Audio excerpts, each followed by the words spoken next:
जश्न का माहौल है दिल्ली के जंतर मंतर पर, क्योंकि युवाओं ने अपनी पहली जीत बीजेपी के खिलाफ हासिल कर ली है। बीजेपी कहें या फिर गवर्नमेंट कहें, गवर्नमेंट की अकाउंटेबिलिटी का सवाल था। नीट के पेपर लीक को करीबन 1 महीने से ज़्यादा का समय अब हो चुका है, 1.5 महीने से ज़्यादा का समय हो चुका है और ये पूरा प्रदर्शन अभी भी जारी है और धर्मेंद्र प्रधान का इस्तीफा लिया जा चुका है। देश के युवाओं, मेरी तरफ से तुम्हें मुबारकबाद कि तुमने पहली बार अपने नागरिक होने का फर्ज अदा कर दिया है। चारों तरफ का माहौल दिखाइए कैमरा पर्सन इमरान।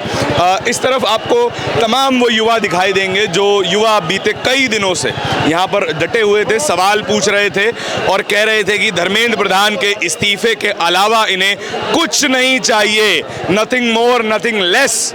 और अब सरकार में पहला छेद किया जा चुका है, पहला विकेट गिर चुका है। अब अगला नंबर किसका होगा कौन जानता है, लेकिन अकाउंटेबिलिटी की बात शुरू हो चुकी है। क्या जी? नितिन गडकरी का होगा, उसने पेट्रोल में गंडा का जूस मिला दिया। भाई गंडा ही कहते हैं उसे ना, ये west UP sir, west UP Haryana है, जूस मिला दिया। अगला नंबर उसका आएगा, देखो मैं तो लिख के आया हूँ। हाँ क्या ये है ना कि लगे हाथ मुझे भी लपेट लो, मेरे लिए अलग से आंदोलन करोगे क्या? ये बात भी ठीक है, लगे हाथ इन्हें भी लपेट लो। खैर मैं इस पर कुछ नहीं कह सकता, लेकिन देखो सरकार से इतनी क्या नाराजगी हो गई। चलिए शिक्षा मंत्री की तो मैंने बात मानी कि शिक्षा व्यवस्था खराब की गई। मैं गिन एक एक करके हर किसी से बात करूंगा, समझूंगा कि भाई ऐसी क्या नाराजगी है। देखो मोदी जी को तो आप विश्व गुरु बना के बैठाया, भाई ने जो किया है वो किया है। एक मिनट मेरे भाई रुक जाओ सर मैं बताऊं, मोदी जी की बड़ी इमेज बनाई गई, मीडिया में इतने वो छाए रहते हैं, क्या परेशानी हो गई ये धर्मेंद्र प्रधान के अलावा? सर एक बताऊं, जो ये युवा है इसी को किसी को महान बनाने का शौक तो नहीं है। ठीक बात। सत्ता जेलर की तरह व्यवहार कर रही थी। इनका एक मंत्री कहता है कि सत्ता में इस्तीफे ना होते, उस चीज को चैलेंज दे दिया और आज इस्तीफा करवा दिया। अब सत्ता से पूछो कि इस्तीफे होते हैं? भाई जब देश एक हो जाता है, उन्होंने कोशिश करी धर्म जाति भाषा हर चीज में बांटने की कि बढ़ जाए, लेकिन सत्ता के बहुमत में रहकर भी नहीं बांट सकी। तो ये सबसे बड़ी जीत है कि इस्तीफा ले लिया है और आगे और भी इस तरह का जो कांड करेंगे ना, पूरी सत्ता को उखाड़ फेंकेंगे। ये भूल जाओ कि बहुमत से इस्तीफे में ये भी तो बात आई कि हम देश विरोधी ताकतों को फायदा नहीं उठाने देंगे। कौन देश विरोधी ताकत हो सकती है? जब जो सवाल करता है वो देश विरोधी दिखाई देता है। जैसे कोई घर में एक बच्चा कुछ अपने सच बोलता है तो वो भी उसको भी लोग रावणी कह देते घर में।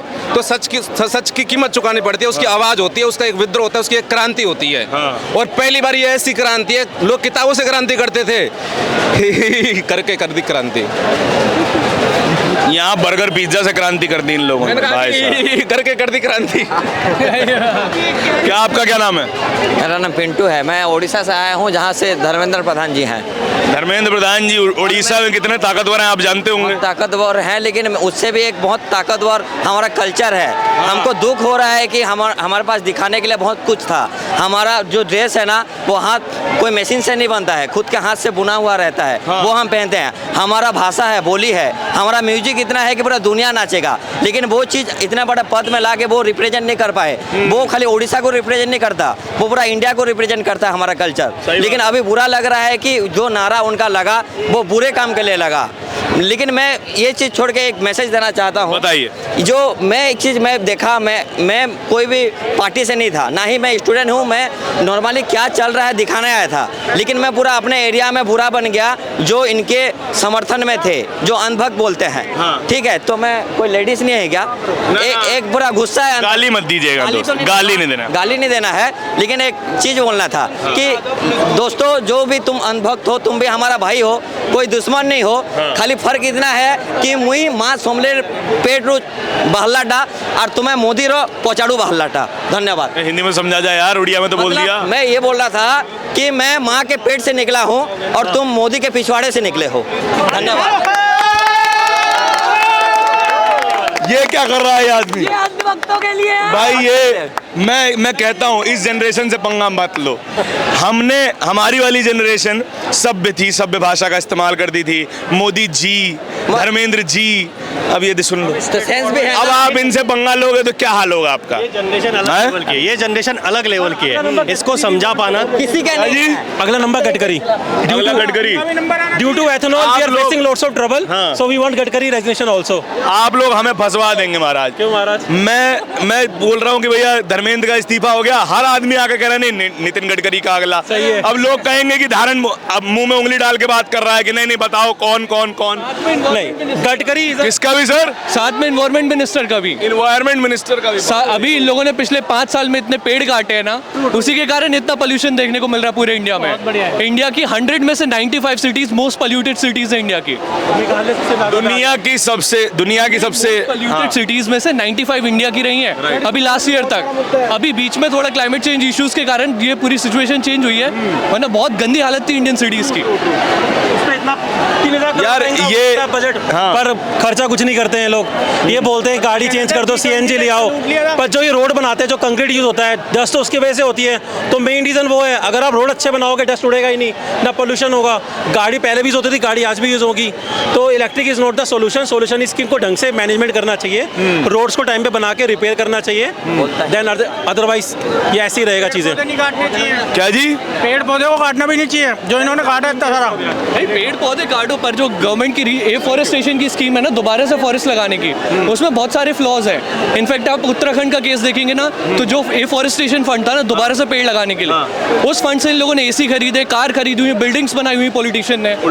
उल्टा काम हो रहा है। इनफैक्ट ये जो बाकी की जगह पे भी ट्रीज कट कर रहे हैं, उसका जो पूरा फंड इकट्ठा होता है वो आधे से ज्यादा फंड अनयूज पड़ा हुआ है, सीएजी की रिपोर्ट बताती है। भाइयों ये जनरेशन हर किसी चीज के बारे में बात करती है, समझती है, सोचती है।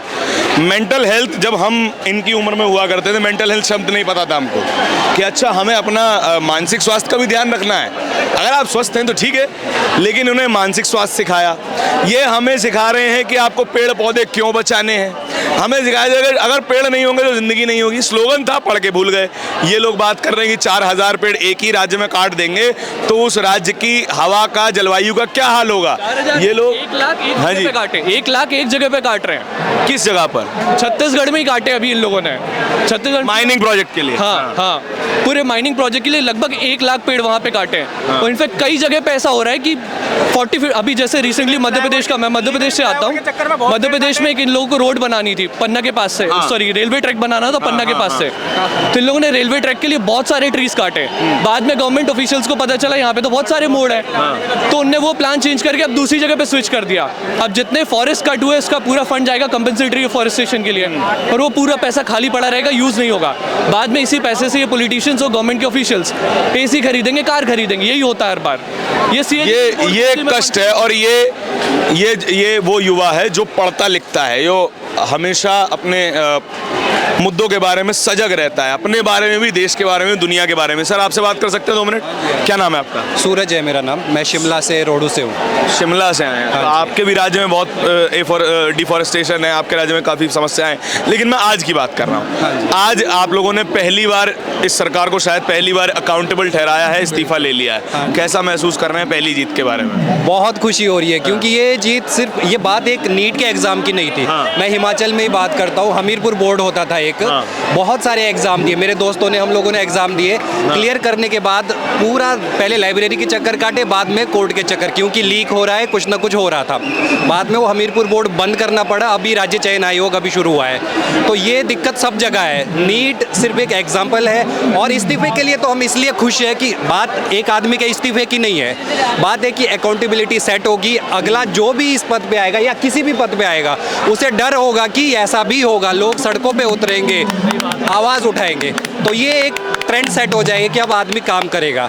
और हम लोगों को भी ये सोचना चाहिए कि बात एक धर्मेंद्र प्रधान की नहीं है और एक पार्टी की नहीं है, चाहे कोई भी पार्टी हो, कहीं पे भी हो, ये चीज़ें होनी चाहिए, अकाउंटेबिलिटी सेट होनी चाहिए और लोगों को जागरूक होना पड़ेगा। मतलब आपको भी ऐसा लग रहा है कि पहला छेद हमने सरकार में आप लोगों ने कर दिया है, पहला छेद हो गया है, इससे आगे और श्रृंखला बढ़ेगी? बिल्कुल 100%, क्योंकि ये जो चीज़ हुई है ये एक रिजल्ट, मतलब ये मान के चला कि एंडिंग नहीं है, ये एक आगाज है कि ये बताना चाहते हैं गवर्नमेंट को कि भाई तुम अगर सही से काम नहीं करोगे तो अब वो जनरेशन है जो इसके खिलाफ एक्शन ले सकती है। वो लोग नहीं है जिनको आप जाति के नाम पे बांट दिया करते थे या कुछ न कुछ धर्म के नाम पे लॉलीपॉप थमा दिया करते थे और वो चुपचाप हो जाते। यहाँ का जनरेशन अब अलग लेवल में स्टडी रखता है। आपको जिम्मेदारी लेनी पड़ेगी, मेन बंदे को जिम्मेदारी लेनी पड़ेगी, मोदी जी को, क्योंकि अकाउंटेबिलिटी शुरू होती है मोदी जी से।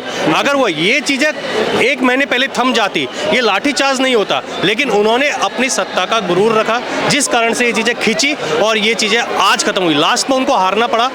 क्यों हारना पड़ा?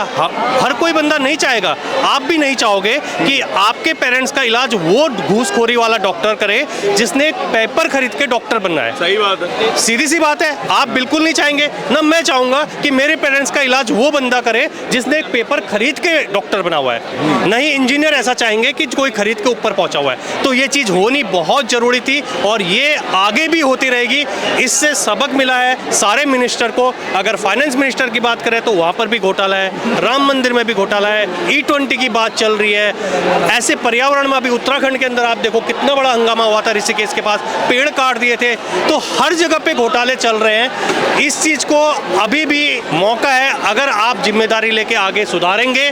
ये स्पेशली मोदी जी के लिए है, जिम्मेदारी आपको निभानी पड़ेगी। जो गलत है उसको सिस्टम से बाहर करना है। इन युवाओं के पास लिस्ट तैयार है कि कहाँ कहाँ गड़बड़ी है, E20 में कितनी गड़बड़ी है, फाइनेंस मिनिस्ट्री में कितनी गड़बड़ी है, पेड़ कितने कट रहे हैं। एक बात और देखो, हम गवर्नमेंट से हम ये नहीं चाह रहे कि तुम हट जाओ। हाँ। हम ये चाह रहे कि आप अकाउंटेबिलिटी रखें, जो गलत है उसको हटाए, दूसरे को रखें। सही बात। यही डिमांड पहले भी थी, अभी भी है, और इसी डिमांड को इन्होंने आज जाके 2 महीने बाद पूरा किया है। लेकिन बहुत सारे लोग तो बोल रहे हैं अगर मुखिया ही गड़बड़ हो तो क्या करें। तो जब मुखिया गड़बड़ है तो फिर उसका ये जनता है ना, ये देख रहे हैं ना पब्लिक, ये डिसाइड करेगी 2029 में। चलिए कौन मुखिया है हम नहीं जानते, हम अपने गांव के मुखिया की बात कर रहे थे। उसका रिजल्ट जरूर आएगा। क्या जी? हम मोटो के लिए आए हैं, जो मोटो है एजुकेशन के लिए, हम उसके लिए आए हैं। जो नीट के लिए हुआ था हम उसके लिए आए हैं। हमारा और कोई मुद्दा है ही नहीं। मैं एक आज तो आप जीत गए ना। जीत गए, लेकिन फिर भी तो हमें करना है ना। मोटो कहाँ पूरा हो रहा है अभी भी? आपने बोल दिया रेजिग्नेशन हो गया, रेजिग्नेशन से क्या हो रहा है? फिर भी तो लोग खड़े हैं ना यहाँ पे। सिर्फ resignation is not the matter. अभी रजत दलाल आए थे, उन्होंने एक चीज़ बोली है, that motivated me to come here. उन्होंने बोला सिस्टम को ठीक करो, पेपर बनने से लेके पेपर को डेस्क से लाने तक का सिस्टम ठीक करो। रेजिग्नेशन से कुछ नहीं होने वाला। नहीं, अब तो कह रहे हैं कि अब कंप्यूटर बेस्ड एग्जाम लिया जाएगा नीट का। अब पेपर होगा ही नहीं तो लीक कहाँ से होगा? सर कंप्यूटर बेस में भी लीक्स होते हैं। ऐसा कोई सिस्टम नहीं है जिसमें आप बोल सकते हो कि लीक नहीं होते हैं। स्टेट बोर्ड के पेपर्स भी लीक होते हैं, नीट के पेपर लीक होते हैं, जेई के पेपर लीक होते हैं, यूनिवर्सिटी के पेपर लीक होते हैं। अंडर द टेबल आप पैसे दोगे हर चीज़ लीक होती है। गवर्नमेंट है, गवर्नमेंट किसी की सगी नहीं है। गवर्नमेंट है और तब भी लीक होती है। यहाँ प्रोटेस्ट चल रहा था और उत्तराखंड में पेपर लीक हो गया। हाँ, आप देखो, आप क्या कहोगे इस बारे में? प्रोटेस्ट यहाँ चल रहा है कि पेपर लीक ना होए और वहाँ फिर भी लीक हो रहा है। जी is going on from last 1 month, right? 36 दिन हो गए हैं। Right. उनको पता है चल रहा है पेपर लीक हो रहा है, फिर भी देहरादून में लास्ट 2 दिन पहले 2 पेपर लीक हुए हैं, राइट? तो इसमें you can imagine that how serious they are, right? अभी यहाँ पे इतने लोग आए हैं, उन्होंने बोला है कि आप रेजिग्नेशन दो तभी हम बात करेंगे, तभी जाके they have given resignation. Till now they have not accepted it. Who knows accept करेंगे या नहीं करेंगे, राइट? बट एटलीस्ट सरकार हिल गई है बच्चों के कारण, राइट? 2014 में, 2018 में, 2024 में लोगों ने आवाज़ उठाई थी इस गवर्नमेंट के खिलाफ। उनको कहा जाता है मिलेनियल, जो आज कॉर्पोरेट में बैठे हुए हैं, राइट? तो उनसे उन्होंने अपनी ताकत लगाई थी लेकिन नहीं हो पाया, बिकॉज उनके आगे अंधभक्ति का जो मुखा होता है, उन्होंने जो मोदी जी ने, सरकार ने, लाइक बीजेपी ने जो किया था वो आगे चल गया था। बट अभी 12 साल बाद ये नहीं चलेगा। जेनजी को हम बोलते हैं कि लेजी है, राइट? हम बोलते हैं कॉर्पोरेट में कि लेजी है, बट उनको मानना पड़ेगा। We are proud of them, right? आप कॉर्पोरेट वाले बहुत गरियाते हैं जेनजी को, अरे काम नहीं करते, ऑफिस लेट आते हैं, जल्दी चले जाते हैं। Exactly, we know that because we work with them, right? We know that how lazy they are, but they ask real questions. They ask what to do on real thing, right? They don't do time pass, right? Exactly.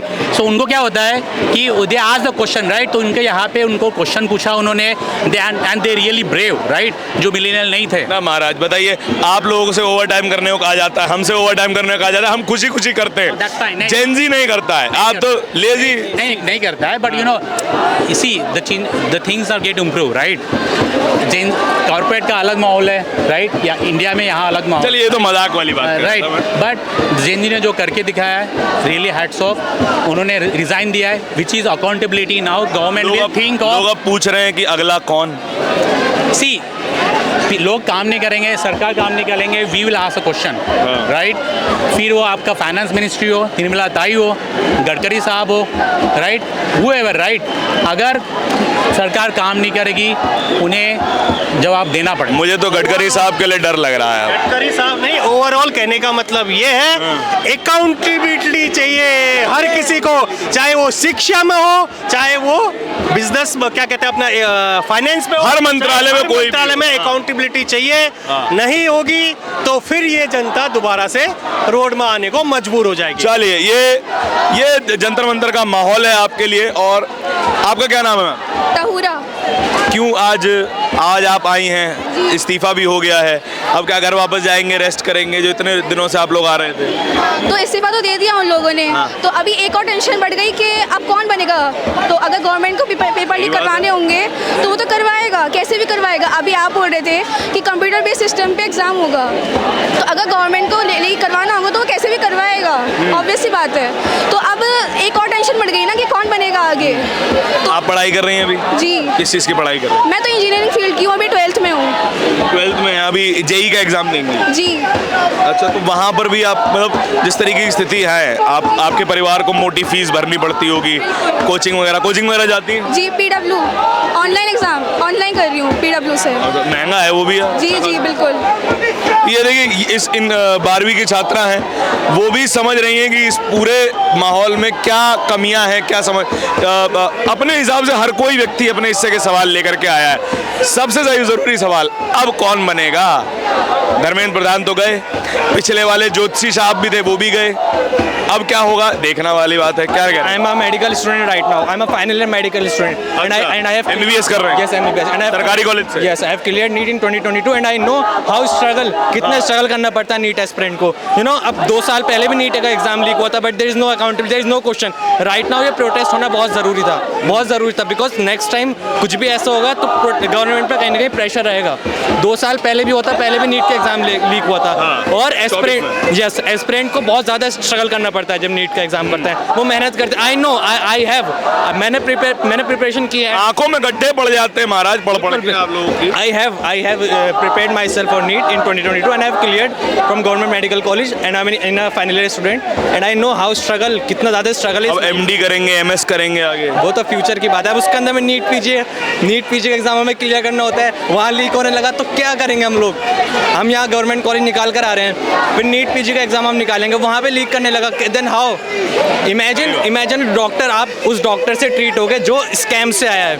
Imagine आप क्या अपना इलाज कर पाओगे उस doctor से? नहीं, डर लगेगा। नहीं, मतलब इस तरह से पूरी व्यवस्था पे शक होगा ना। अब आप हैं, आप भी डॉक्टर हैं, आप ईमानदारी से बने हैं, नहीं बने, मेरे दिमाग में शक आ जाएगा। अगर फिर मैं कंफर्टेबली आपसे अपनी बात कह नहीं पाऊंगा। नहीं कह पाओगे, because doctor is a very noble profession, very noble. आप जान बचाते हो महाराज। एग्जैक्टली। तो इस चीज़ के लिए क्वेश्चन उठना चाहिए 100%। ये प्रोटेस्ट होना बहुत ज़रूरी था, मच नीडेड था, और मुझे खुशी है कि प्रोटेस्ट हुआ इतना अच्छा और इतने लंबे समय तक रहा। चलिए, बहुत शुक्रिया। जंतर मंतर पे आपको हर तरीके की तस्वीरें दिखाई देंगी। समय की कमी है, इसीलिए सबसे बात करना बड़ा मुश्किल हो सकता है। चारों तरफ आखिरी बार ये नज़ारा दिखाइए, और मुबारक हो युवा, तुम एक और बार जीत गए हो। मजबूरन मुझे अभी से 5 दिन पहले ये कहना पड़ा था, मुबारक हो सरकार, तुम जीत गए हो, लेकिन मैं अपनी बात वापस लेता हूँ। मुबारक हो युवा, तुम जीत गए।